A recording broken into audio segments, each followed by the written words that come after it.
Adegan pertama dibuka dengan menampilkan seorang pasien tengah menghadapi masa kritis di sebuah ruangan rumah sakit. Lalu tiba seorang perawat dan dokter berupaya sekuat tenaga untuk menyelamatkannya. Namun pada akhirnya pasien tersebut harus meninggal dunia dan film pun baru dimulai.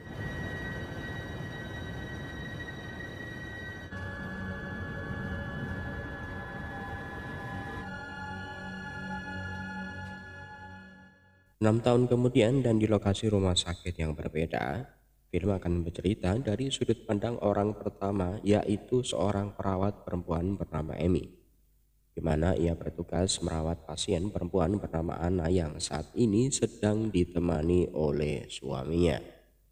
Rumah sakit tempat Amy bekerja memiliki peraturan bila keluarga pasien dilarang menginap di ruangan rumah sakit. Namun karena iba, Amy mengabaikan lalu mengizinkan Sam menginap di rumah sakit menemani istrinya. Karena hal itu, Amy mendapat teguran dari atasan yang pada kenyataannya rumah sakit saat ini tengah kekurangan tenaga seorang perawat. All right, I'm just gonna turn you a little bit.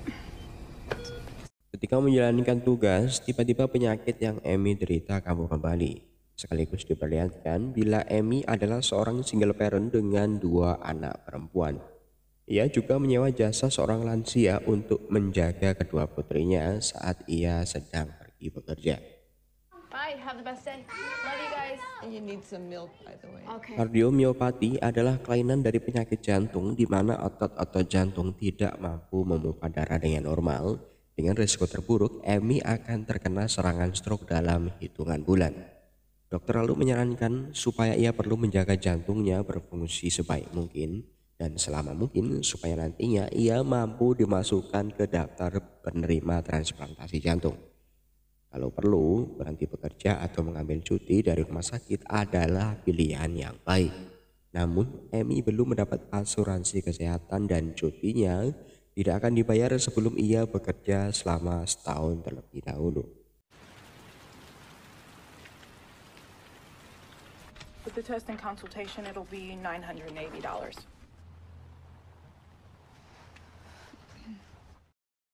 Amy lalu bertemu Charlie, seorang pegawai baru di rumah sakitnya. Lalu ia mengajaknya berkeliling sekaligus mengajari cara memakai mesin pengambil resep dan obat. Diketahui juga sosok Charlie adalah seorang perawat dengan banyak pengalaman bekerja dari berbagai rumah sakit. Dan malam ini Charlie memiliki tugas menjaga 2 pasien. You guys, you don't put them on the doors here. You're just like me. First names are always better. Yeah, we work together a lot. She's great. She's an amazing nurse. So clears only. Yeah, first sip tonight. Come on, I'll introduce you to the ED with an adverse reaction to amoxicillin. Amy lalu mengenalkan Charlie kepada pasiennya bernama Anna yang menderita alergi terhadap resep yang diberikan suaminya. Dan Charlie menjadi perawat Anna sepenuhnya malam ini. Charlie yang merasa lapar belum tahu ternyata kantin tutup pukul 11 malam. Amy yang merasa bersalah karena belum sempat memberitahu, kemudian menawarkan bekal yang dibawanya untuk disantap bersama. Dan dalam adegan ini, Charlie bercerita bila ia memiliki 2 orang anak yang saat ini tengah tinggal bersama mantan istrinya. Lalu alasan ia memilih pekerjaan ini yaitu agar dapat lebih dekat dengan kedua anaknya.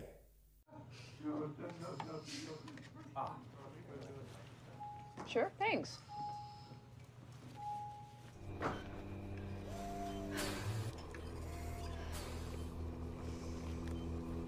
Saat menjalani rutinitas seperti biasa, tiba-tiba ia merasa penyakit jantungnya kambuh kembali. Charlie yang melihat hal itu mencoba membantunya, lalu ia tahu mengenai penyakit yang Amy derita, sekaligus sebuah alasan mengapa Amy harus tetap terus bekerja, yaitu karena belum memiliki asuransi kesehatan.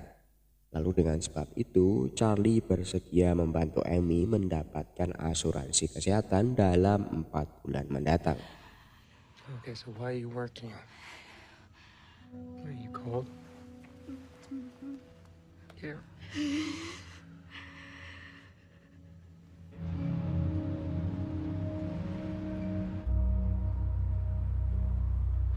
Menjelang pagi saat tiba di rumah sakit, peristiwa di luar dugaan terjadi. Pasien yang bernama Anna telah meninggal dunia akibat masalah pernapasan yang seharusnya siuman pukul 8 pagi tadi.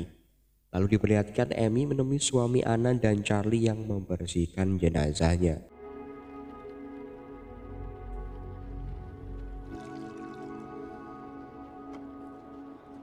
7 minggu kemudian, adegan lalu berpindah menuju sepasang detektif yang tengah menyelidiki insiden mencurigakan di balik kematian Anna.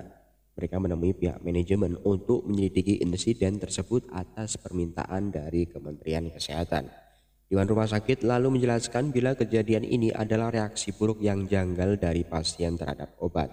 Namun Dewan kembali menegaskan bila mereka tidak menemukan unsur apapun yang mengesankan hal tersebut sebagai faktor kesengajaan. Namun sayangnya kedua detektif menemui jalan buntu. Selain berkas yang rumit, jenazah Anna telah dikremasi oleh keluarga. Dan lebih sayangnya lagi, kematian Anna adalah 7 minggu yang lalu. Where's Mrs. Martinez's body? Released to the family.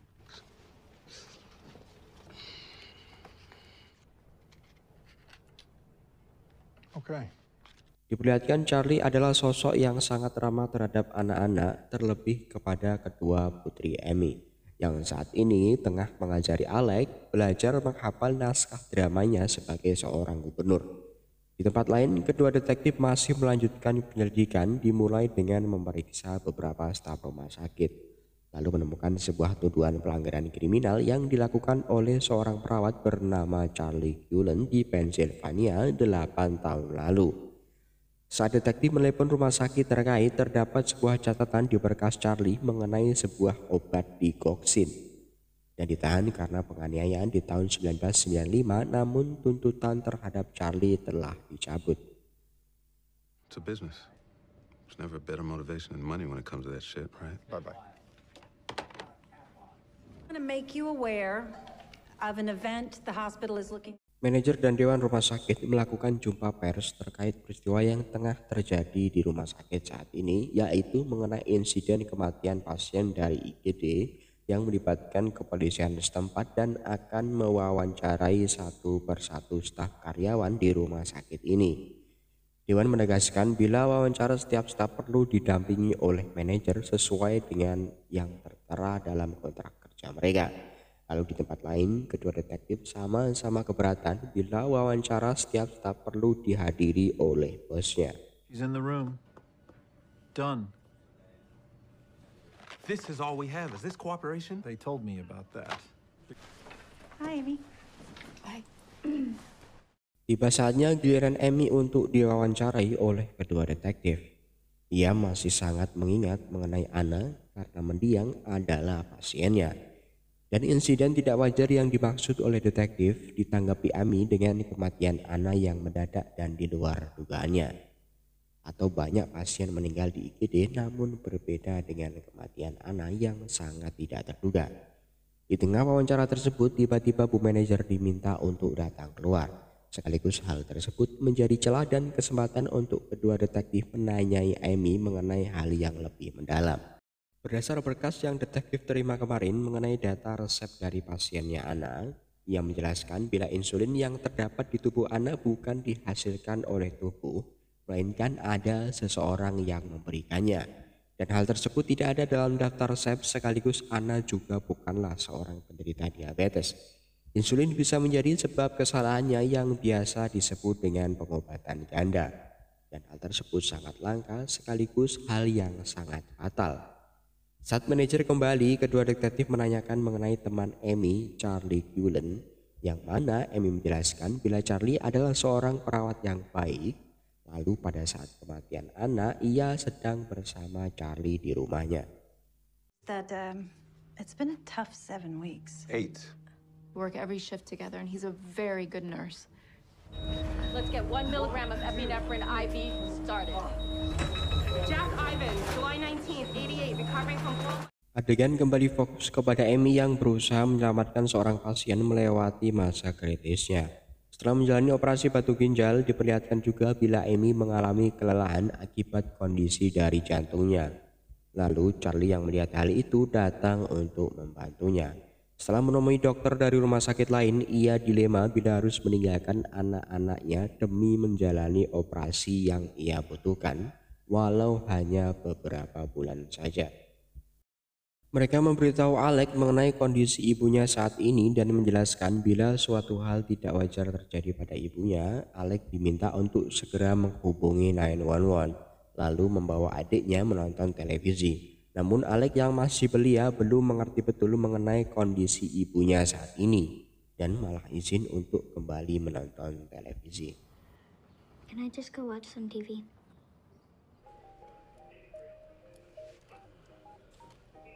Sure. Give me a second while I pull up his records. Sang detektif kembali curiga kepada Charlie Cullen lalu kembali menelepon pihak rumah sakit tempat Charlie dahulu bekerja.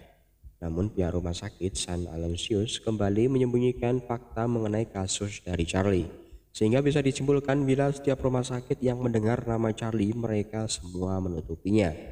Di waktu yang sama, berkas dari rumah sakit mengenai data obat dari pasien Anna telah tiba.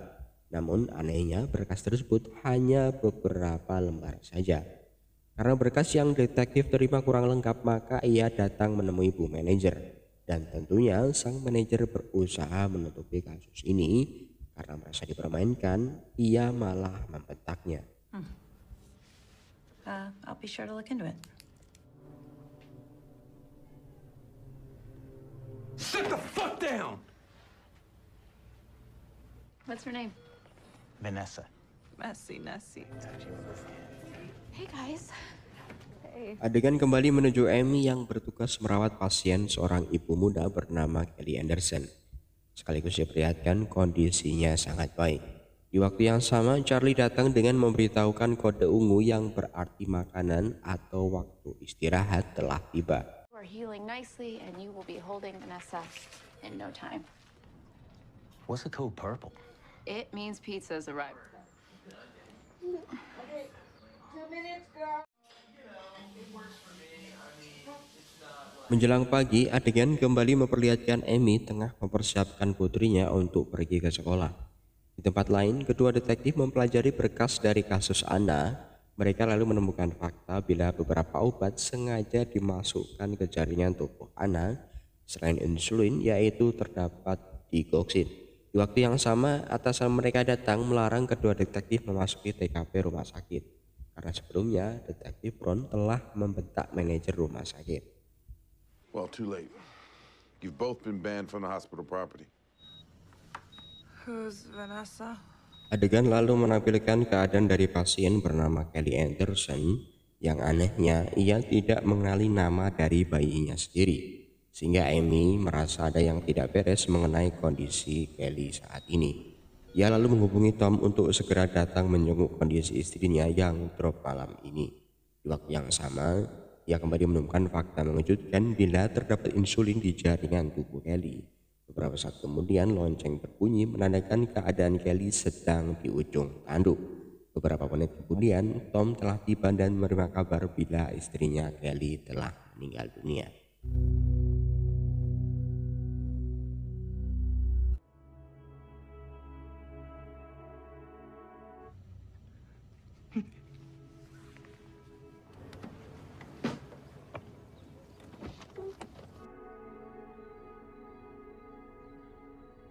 Menjelang pagi, kedua detektif datang menemui Amy lalu meminta bantuannya.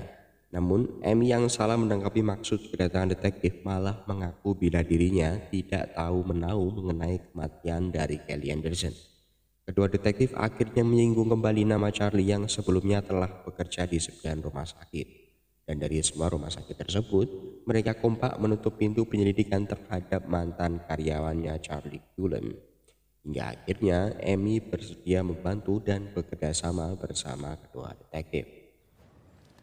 Have a nice day. Thanks. Saat Amy membaca berkas perihal daftar obat dari mendiang Kelly, Charlie datang untuk menyapanya. Lalu seketika Amy dilema mengenai apa yang detektif Brown utarakan sebelumnya, sehingga ia memutuskan untuk menemui teman lamanya di sebuah kafe yang mana temannya tersebut adalah rekan kerja dari Charlie di rumah sakit sebelumnya. Saat ia bertanya mengenai Charlie Cullen, temannya mengatakan bila terdapat rumor mengenai dirinya yang bertanggung jawab atas kematian seseorang. dengan membuat overdosis pasiennya. Teman-temannya lalu menemukan cairan insulin di infus jasad korbannya, sekaligus mereka juga menemukan infus dengan bekas tusukan jarum di ruang penyimpanan. Dan sudah pasti ada yang menyuntikkannya sebelum diberikan kepada pasien. Rumah sakit tidak menuduh Charlie, namun saat ia masih bekerja di rumah sakit, mereka sering mendapat kode darurat 2 hingga 3 setiap malam. Lalu setelah Charlie pergi, keadaan berubah dengan hanya ada 1 kode setiap bulannya.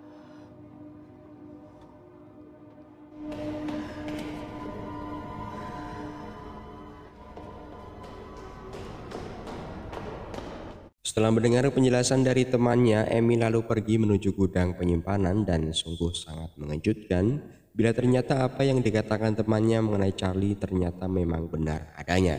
Ia menemukan beberapa infus dengan bekas tusukan jarum. Lalu setelah naik turun melewati tangga dari ruang penyimpanan, ia akhirnya pingsan akibat kelelahan hingga dirawat di sebuah ruangan. Dan Charlie yang berada di sana menemani Amy lalu mengantarnya pulang ke rumah. Thanks, Charlie. Amy lalu pergi menemui kedua detektif yang menjelaskan mengenai cara Charlie membunuh pasien-pasiennya, yaitu dengan menyuntikkan cairan insulin ke dalam infus pasien. Namun bukti untuk menangkap Charlie masih kurang karena bekas pengambilan obat dari sistem Pyxis yang diberikan manajer rumah sakit hanya beberapa lembar saja. Lalu Amy kembali membantu detektif dengan mengambil berkas Pyxis milik Charlie di bangsalnya, lalu membuktikan bila Charlie telah mengambil obat insulin dan tinggal 1 masalah lagi, yaitu bukti autopsi dari jenazahnya tidak ada karena jenazah anak telah dikremasi. Hingga akhirnya Amy kembali membantu dengan mendatangi rumah Tom dan meminta izin untuk menggali makam Kelly untuk diautopsi.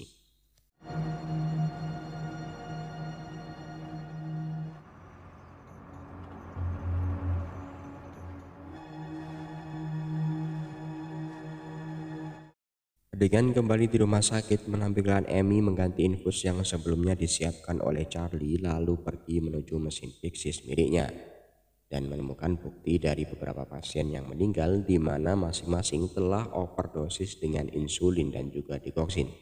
Laporan bukti autopsi dari mayat Kelly telah siap ditambah bukti mengenai Charlie yang mengambil insulin dan dikoksin sudah tercatat dalam laporan yang Amy berikan. Namun, dalam tulisan tersebut tertera pembatalan obat insulin dan dikoksin yang Charlie ambil, yang mana hal tersebut nampak Charlie tidak memesannya. Sekaligus Amy tidak melihat langsung Charlie mengambil obat dan hanya mengandalkan bukti laporan, sehingga bukti tersebut belum cukup untuk menahan Charlie. Oh yeah, she knows, and she's not doing anything. So look at all of these repeated cancellations, right? Adegan kembali menuju rumah sakit, sang manajer dan Dewan memutuskan untuk memberhentikan Charlie bekerja dengan alasan ia salah menulis tanggal di surat lamaran pekerjaannya. Lalu kabar tersebut terdengar oleh detektif dan Amy bila Charlie telah dipecat dari rumah sakit karena kejanggalan dalam dokumen. Don't look at me. You did. He's been at 9 hospitals. 9. Jackie, I'm back. Setibanya di rumah, ia lalu bertemu dengan Charlie yang sedang bermain bersama kedua putrinya. Melihat hal itu, ia meminta kedua putrinya untuk segera tidur dan meninggalkan Charlie sendirian. Lalu Charlie berkeluh kesah bila dirinya telah dipecat dari rumah sakit karena ia salah menulis tanggal di surat lamaran pekerjaannya. Dan Amy turut prihatin mendengar hal tersebut dan ia hanya ingin waktu sendiri dengan anak-anaknya, yang secara halus meminta Charlie untuk segera pergi dan secara sadar Amy meminta maaf karena mengatakan hal ini. Lalu Charlie membalas bila Amy adalah seorang ibu yang baik. You're a good mom.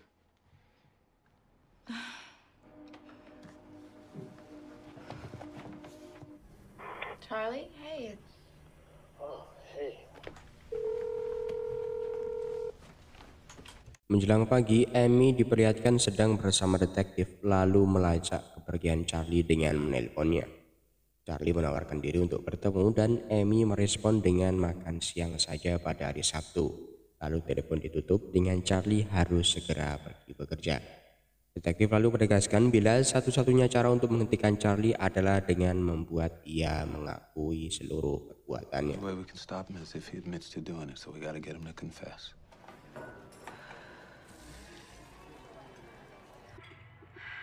Man, her pulse is racing. Di jam makan siang, Amy lalu bertemu dengan Charlie dan detektif mendengarkan percakapan mereka di tempat lain. Lalu kabarnya Charlie telah mendapat pekerjaan baru di daerah Elmsworth. Lalu Amy secara pelan-pelan mulai menyinggung mengenai kepergiannya dari rumah sakit Parklick. Lalu Charlie mulai menunjukkan sikap ketidakpeduliannya karena Amy telah tahu mengenai perbuatan Charlie sesungguhnya. Charlie pun segera pergi dan Amy tidak berhasil membuat Charlie mengakui perbuatannya. Lalu detektif segera menghubungi teman lamanya untuk segera menjemput Charlie di jalan. Namun detektif hanya memiliki waktu 2 hari untuk segera membuat Charlie mengakui kejahatannya.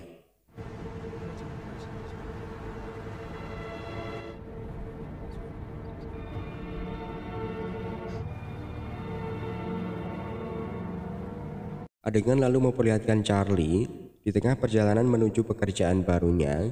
Tiba-tiba ia ditahan oleh kepolisian setempat. Di kantor polisi ia kembali bertemu dengan ketua detektif di ruang wawancara tindak pidana kriminal.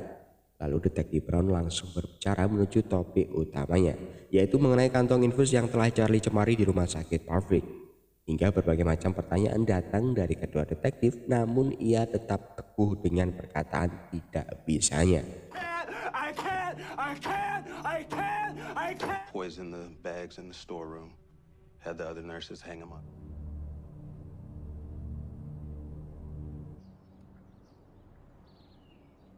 Di tempat lain, detektif melaporkan bila Charlie tidak akan pernah mengakui perbuatannya dan detektif pun menemui jalan buntu dan berniat membebaskannya besok pagi. I'm sorry.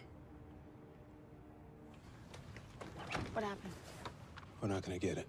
Amy yang gelisah sepanjang malam akhirnya memutuskan pergi menemui Charlie sebelum dibebaskan pagi nanti.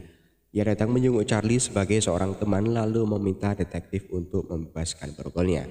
Ia lalu mengutarakan sebuah pendapat lalu mengingat kebaikan Charlie yang selama ini diberikan kepadanya. Sekaligus ia meminta maaf kepada Charlie bila diam-diam ia telah membuatnya kecewa.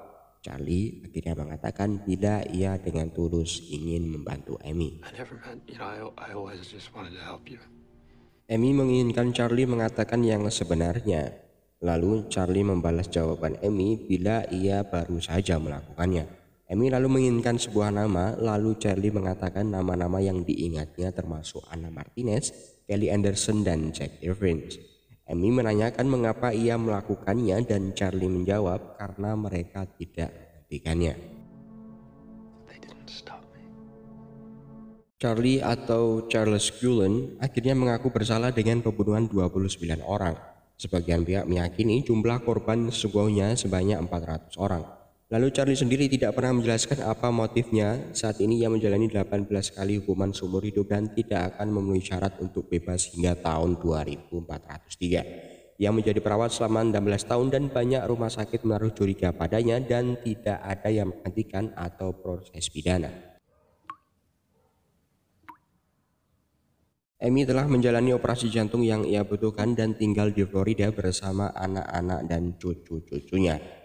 Dan ia masih menjadi seorang perawat yang baik. Dan film pun berakhir.